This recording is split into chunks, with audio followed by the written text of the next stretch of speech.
بسم اللہ الرحمن الرحیم نحمده ونصلي ونسلم على رسوله الكريم وعلى آله وأصحابه وأهل بيته أجمعين. الصلاة والسلام عليك يا رسول الله، الصلاة والسلام عليك يا حبيب الله، وعلى آلك وأصحابك يا رحمة للعالمين. سامعین و ناظرین، یہ فقیر نجم الدین نقشبندی مجددی اشرفی مدرسہ عربیہ فیضان مصطفیٰ متصل سرائی جان محمد مسجد لاہوری محلہ لاڑکانہ سے آپ سے مخاطب ہے. ہم نے میبزی کا درس شروع کیا تھا. اس سے پہلے 4 دروس گزر چکے اور آج 5واں درس ہے. گزشتہ 4 دروس میں صاحب کتاب علامہ قاضی میر حسین بن معین الدین میبزی یزدی رحمۃ اللہ تعالی علیہ نے وجہ تالیف کتاب بیان فرمائی. ان کو ہم نے 4 دروس میں بیان کیا گزشتہ میں کہ کیا وجوہات تھی جن کی بنا پر آپ نے ہدایت الحکمت کی شرح کو تصنیف فرمایا، تحریر فرمایا. اس سے آگے آپ حکمت کی تعریف کریں گے اور حکمت کی تقسیم کریں گے. اس سے پہلے چند چیزوں کا ذکر کرنا مناسب سمجھتا ہوں. وہ یہ ہے کہ حکمت کی لفظی معنی کیا ہیں.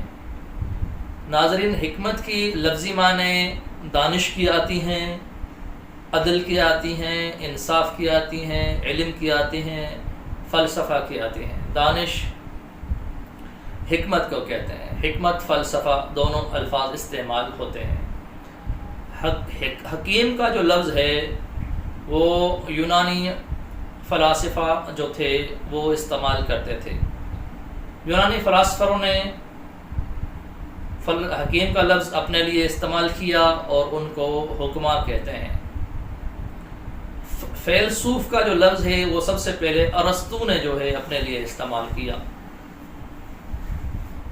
فلسفہ کی یہ جو لفظی صورت ہے یہ عربی صورت ہے اس کی، ورنہ یہ یونانی زبان کا لفظ ہے. فیلاسوفیہ یا فیلسوف وغیرہ سے یہ مشتق ہے. اس کی معنی بھی حب دانش کی آتی ہیں.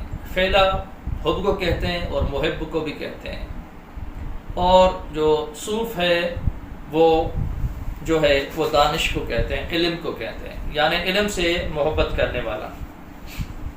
حب دانش یہ فیلسوف کی جو ہے معنی آتی ہیں، فلسفہ کی معنی آتی ہیں. جو ہمارے پاس فلسفہ آیا اس کا جو معلم اول ہے وہ ارسطو ہے. اس کو ارسطاطالیس بھی کہتے ہیں. یہ جو ارسطو ہیں یہ افلاطون کا شاگرد ہے. افلاطون یہ سقراط کے شاگرد ہیں، اور سقراط یہ بقراط کے شاگرد ہیں، اور بقراط یہ فیثاغورس کے شاگرد ہیں. اور جو فیثاغورس ہے ان کے لیے مشہور ہے، کتابوں میں آتا ہے، وہ حضرت سلیمان علیہ نبینا علیہ السلام کے شاگردوں میں سے ہے. یونانی جو فلاسفر میں ارسطو ہے یہ فلسفہ جدید کے معلم اول ہے. قدیم فلسفہ وہ افلاطون تک مکمل ہو گیا. اب ہمارے پاس جو یہ فلسفہ ہے یہ ارسطو کا ہے. یونان کے اندر 2 مکتب فکر مشہور تھے، ایک مشائیہ، دوسرا اشراقیہ. جو اشراقیہ وہ افلاطون کے جو نظریے کے قائل تھے، اور جو مشائیہ ہیں وہ ارسطو کے نظریے کے قائل تھے. فرق دونوں میں کیا تھا؟ فرق دونوں میں یہ تھا کہ جو مشائیہ ہیں ارسطو والے وہ اشیاء کی حقیقتوں کو دلائل سے ثابت کرتے ہیں، اور جو افلاطون والے اشراقیہ ہیں وہ اشیاء کی حقیقتوں کو بھی وہ نور باطن کے ذریعے سے وہاں تک پہنچنے کی وہ کوشش کرتے تھے. تو ان کا یہ ارسطو والوں کا جو نظریہ تھا وہ یہ تھا کہ اشیاء کی حقیقتوں تک دلائل کے ذریعے جو ہے وہ پہنچا جائے۔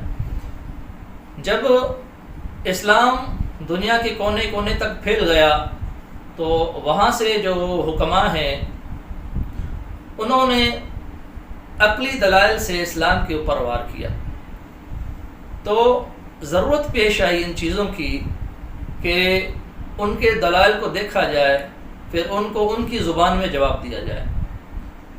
دور خلافت عباسیہ میں حکیم فارابی نے یونانی فلسفے کی کتابوں کو عربی کے اندر جو ہے وہ ٹرانسلیٹ کیا۔ اس طریقے سے اس فلسفہ کے جو معلم ثانی قرار پائے وہ حکیم فارابی قرار پائے۔ آگے چل کے پھر ابو علی سینا نے ان کے کام کو ترتیب دے کر جو انہوں نے مسودے کی صورت میں تیار کیا تھا ایک جگہ پہ جمع کیا، اور وہ اس طریقے سے اس کے معلم ثالث قرار پائے۔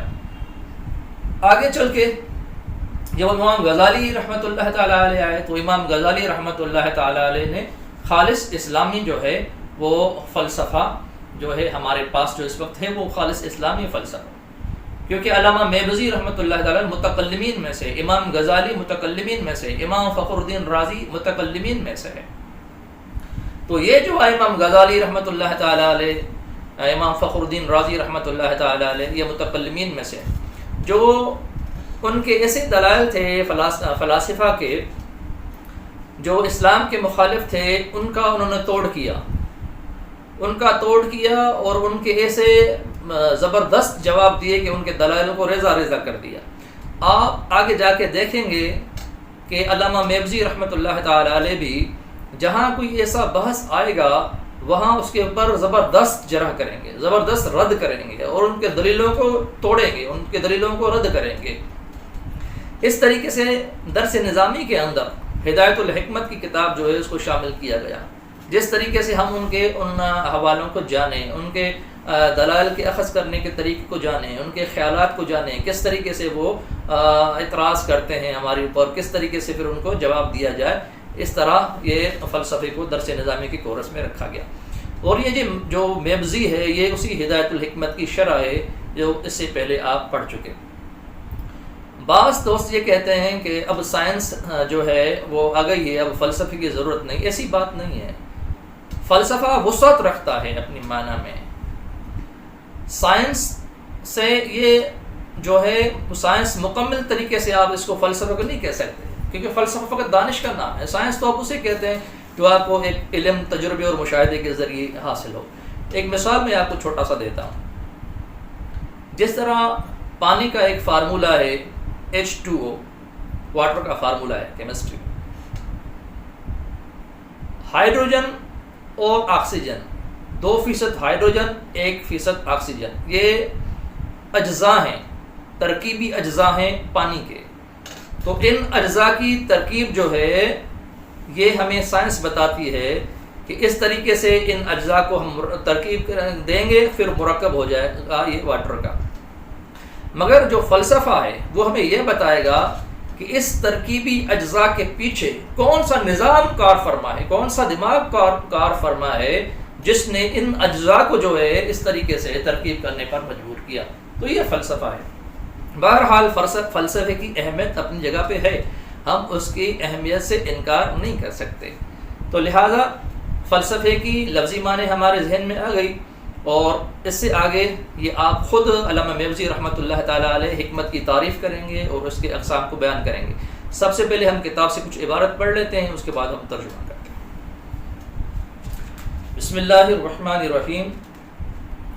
اعلم ان الحکمت علم باحوال اعیان الموجودات على ما هي عليه في نفس الامر بقدر الطاقة البشرية، وتلك الاعیان اما الافعال والاعمال التي وجودها بقدرتنا واختيارنا او لا، فالعلم باحوال الاول من حيث انه يؤدي الى صلاح المعاش والمعاد يسمى حکمتا عملیتا، والعلم باحوال الثانی يسمى حکمتا نظریتا۔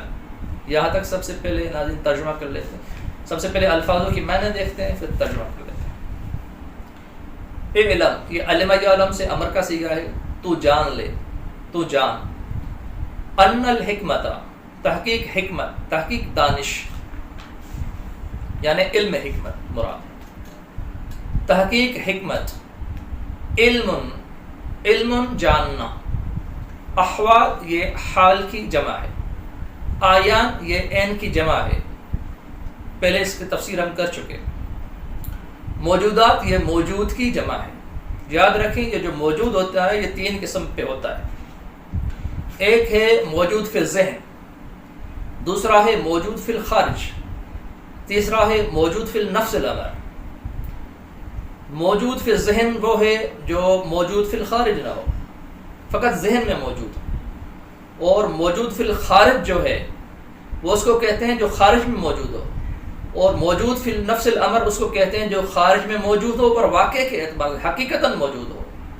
موجود فی الخارج اور موجود فی النفس الامر میں یہ فرق ہے کہ موجود فی الخارج جو ہے وہ معتبر کے اعتبار کے اوپر ہے، وہ اس کا اعتبار کرے یا نہ کرے. نفس الامر میں ایسا نہیں ہے، معتبر کے اعتبار کے اوپر نہیں ہے، وہ ایسے ہی ہے. مثال آپ کو ایک دیتا ہوں میں. جس طریقے سے طلوع شمس ہے، سورج کا طلوع ہونا ہے، وہ وجود نہار کی دلیل ہے. اب یعنی دن کے ہونے کی دلیل ہے. اب طلوع شمس وجود نہار کی دلیل یہ معتبر کے اعتبار کے اوپر نہیں ہے، حقیقتاً ایسے ہی ہے. تو یہ فرق ہے، یہ نفس الامر ہے. تو یہ فرق ہے، نفس الامر موجود فی النفس الامر اور موجود فی الخارج، ان دونوں میں عموم خصوص مطلق کی نسبت ہے. نفس امر جو ہے یہ عام ہے اور فی الخارج جو ہے موجود یہ جو ہے خاص ہے. یعنی ہر نفس الامر موجود فی الخارج ہوگا، مگر ہر موجود فی الخارج وہ نفس الامر میں موجود ہو ایسا نہیں ہے. تو یہ ذہن میں رکھنا ضروری ہے. اعیان الموجودات، موجودات خارجیہ. علی ما ہی علیہ، علی پر، ما وجہ، ہی یہ موجودات خارجیہ، علیہ اس وجہ پر، یہ ثابتۃ علیہ، یہ ما موصولہ ہے، اس کا مرجع اعیان الموجودات ہے، وجود خارجی. ہی اس کا یہ مرجع اعیان الموجودات ہے. علیہ، علی یہ حرف جار ہے. ہوا ضمیر اس کا مرجع ما موصولہ ہے، اور یہ جار مجرور ہو کے متعلق ہو جائے گا ثابتۃ سے. تو معنی ہو جائے گی علی ما ہی ثابتۃ علیہ، وہ موجودات خارجیہ علی ما ہی علیہ اس وجہ پر جس وجہ پر یہ ثابت ہیں، یعنی ان کے اصل کی وجہ پر، ان کی اصلیت پر. فی نفس الامر، نفس الامر میں، بقدر طاقت البشریت، بشری طاقت کے بقدر. اب اس کا معنی کر لیتے ہیں. اعلم ان الحکمت علم باحوال اعیان الموجودات علی ما ہی علیہ فی نفس الامر بقدر طاقت البشریت. تو جان لے تحقیق حکمت موجودات خارجیہ، ان موجودات خارجیہ کے احوال جو اپنی اصلیت کی بنیاد پر نفس الامر میں بشری طاقت کے مطابق ہے، ان کے جاننے کا نام ہے، ان کو جاننا یہ حکمت ہے. وَتِلْكَ الْآيَانِ، اس سے اب آگے حکمت کی تقسیم بیان کر رہے ہیں. وَتِلْكَ الْآيَانُ إِمَّا الْأَفْعَالُ وَالْآمَالُ الَّتِي وُجُودُهَا بِقُدْرَتِنَا وَاخْتِيَارِنَا أَوْ لَا. اور وہ آیان یعنی وہ موجودات خارجیہ یا تو افعال اور اعمال ہوں گے، وہ افعال اور اعمال التی وجودہا بقدرتنا و اختیارنا، جن کا وجود ہمارے اختیار میں ہے، ہماری قدرت میں ہے. او لا، یا ان کا وجود ہمارے اختیار میں نہیں ہوگا. اب اس کی تقسیم بیان کر رہے ہیں حکمت کی. اس کے ترجمے سے پہلے یہ چیز ذہن میں رکھیں کہ حکمت کی 2 قسمیں ہیں. ایک ہے حکمت عملیہ، دوسری ہے حکمت نظریہ. لفظی معنوں کو دیکھیں گے بالکل واضح ہو جائے گا. حکمت دانش کو کہتے ہیں، عمل کار کو کہتے ہیں، کام کو کہتے ہیں. تو حکمت عملیہ وہ دانش جس کا تعلق عمل سے ہو، اور حکمت نظریہ نظر و فکر سے ہے، وہ دانش جس کا تعلق نظر سے ہو، نظر و فکر سے ہو، عمل سے نہ ہو۔ تو یہ تقسیم بیان کر رہے ہیں کہ وہ موجودات خارجیہ، تلک الآیان، وہ موجودات خارجیہ، اما الافعال والاعمال، یا تو افعال اور اعمال ہوں گے، التی وجودها بقدرتنا و اختیارنا، جن کا وجود ہماری قدرت اور اختیار میں ہوگا۔ اب یہ حکمت عملیہ ہے، آپ خود آگے جا کے بتائیں گے۔ اولا، یا ان کا وجود ہماری قدرت اور ہمارے اختیار میں نہیں ہوگا، فالعلم باحوال الاول من حيث انه يؤدي الى صلاح المعاش والمعاد يسمى حکمت عملیہ۔ تو آپ بیان فرما رہے ہیں، تو پھر وہ علم باحوال الاول، پہلے کے احوال کے ساتھ، پہلا کون تھا؟ پہلا تھا وہ اعمال اور افعال جن کا وجود ہماری قدرت اور اختیار میں ہے، من حیث، اس اعتبار سے، انہو یؤدی، کہ تحقیق وہ علم، یؤدی یہاں یفدی کے معنی میں، وہ پہنچائے، وہ پہنچاتا ہے، الی صلاح، صلاح کہتے ہیں بہتری کو، معاش والمعاد، معاش یہ اسم ظرف کا صیغہ ہے، اور معاد یہ بھی اسم ظرف کا صیغہ ہے۔ معاش روزی تلاش کرنے کی جگہ یا اس کا وقت، اور معاد لوٹنے کی جگہ یا لوٹنے کا وقت۔ مراد معاش سے دنیا ہے اور معاد سے آخرت ہے۔ پھر وہ علم پہلے احوال کے ساتھ، اس اعتبار سے کہ وہ پہنچانے والا ہو دنیا اور آخرت کی بہتری کی طرف، یسمى حکمتاً عملیتاً، اس کو حکمت عملی کہتے ہیں، اس کا حکمت عملی نام رکھا گیا ہے۔ والعلم باحوال الثانی، اور علم ثانی کے احوال سے۔ ثانی کیا تھا ناظرین؟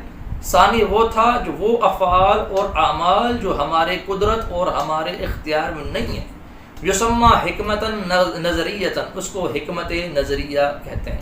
تو یہاں تک ایک تقسیم آپ نے بیان کی حکمت کی، کہ حکمت کے دو قسم ہیں، ایک قسم ہے حکمت عملیہ، دوسری قسم ہے حکمت نظریہ۔ حکمت عملیہ کا تعلق عمل سے ہے، یعنی وہ کام جن کا وجود ہمارے اختیار میں، جس طرح صوم و صلاۃ کے اوقات وغیرہ، اور ایک وہ کام، وہ اشیاء، وہ کام جن کا وجود ہمارے اختیار میں نہیں، جس طرح سورج، چاند ہے، ان کا ہمارے اختیار میں نہیں۔ تو جن کا وجود ہمارے اختیار میں ہے وہ اس کو حکمت عملیہ کہتے ہیں، اور جس کا وجود ہمارے اختیار میں نہیں ہے اس کو حکمت نظریہ کہتے ہیں۔ یہاں تک ایک تقسیم بیان کی، آگے جا کر پھر یہ وضاحت کریں گے کہ حکمت عملیہ کی پھر 3 قسمیں بیان کریں گے، اور حکمت نظریہ کی پھر 3 قسمیں بیان کریں گے۔ آگے جا کے پھر ہم انشاءاللہ اس کو کھولیں گے اور زیادہ، اور ان کے جو ہے جب ان کی تقسیم کریں گے تو ایک ایک تقسیم پہ 2 3 4 امثال آپ کے سامنے مثالیں عرض رکھیں گے، انشاءاللہ بات اور واضح ہو جائے گی۔ یہاں تک حکمت کی تعریف ہو گئی، حکمت کی لفظی معنی ہو گئی، اور یہاں ایک یہ بھی چیز ہے آپ کو بتا دوں کہ اس میں حکمت کا موضوع بھی پوشیدہ ہے، وہ یہ ہے آیان الموجودات، موجودات خارجیہ۔ یہ جو موجودات خارجیہ ہیں، یہ موجودات خارجیہ کے عوارض ذاتیہ سے جو بحث کی جاتی ہے، یہ اس کا موضوع ہے حکمت کا، موجودات خارجیہ، حکمت کا یہ موضوع ہے۔ تو یہاں موضوع بھی کلیئر ہو گیا، حکمت کی لفظی معنی بھی کلیئر ہو گئی، حکمت کی تعریف بھی کلیئر ہو گئی، اور حکمت کی تقسیم اول یعنی حکمت عملیہ اور حکمت نظریہ یہ بھی کلیئر ہو گئی۔ یہاں تک ایک بار ہم پھر پڑھ لیتے ہیں اور ترجمہ کر لیتے ہیں۔ اعلم ان الحکمت علم باحوال اعیان الموجودات علی ما هی علیہ فی نفس الامر بقدر طاقت البشریۃ، وتلك الآیان اما الافعال والاعمال التي وجودها بقدرتنا واختیارنا اولا، فالعلم باحوال الاول من حيث انه يؤدي الى صلاح المعاش والمعاد يسمى حکمتا عملیتا، والعلم باحوال الثانی يسمى حکمتا نظریتا۔ ترجمہ کر لیتے ہیں۔ تو جان تحقیق حکمت موجودات خارجیہ اپنی اصلیت کی بنیاد پر نفس الامر میں بشری طاقت کے بقدر ان کے احوال کو جاننا ہے، اور وہ موجودات خارجیہ یا تو افعال اور اعمال ہوں گے وہ افعال اور اعمال جو ان کا وجود ہماری قدرت اور ہمارے اختیار میں ہیں یا نہیں ہوں گے، پھر وہ علم پہلے احوال کے ساتھ اس اعتبار سے کہ تحقیق وہ علم پہنچائے دنیا اور آخرت کی بھلائی کی طرف، اس کا نام رکھا گیا ہے حکمت عملیہ۔ اور وہ علم احوال ثانی کے ساتھ، یعنی جن کا وجود ہماری قدرت اور اختیار میں نہیں ہے، اور وہ علم احوال ثانی کے ساتھ اس کا نام رکھا گیا ہے حکمت نظریہ۔ یہاں تک حاضرین ہم اپنے 5ویں درس کا اختتام کرتے ہیں۔ انشاءاللہ تعالی 6ٹھے درس کے ساتھ آپ کے ساتھ حاضر ہوں گے۔ جب تک کے لیے ہمیں اجازت۔ السلام علیکم ورحمۃ اللہ وبرکاتہ۔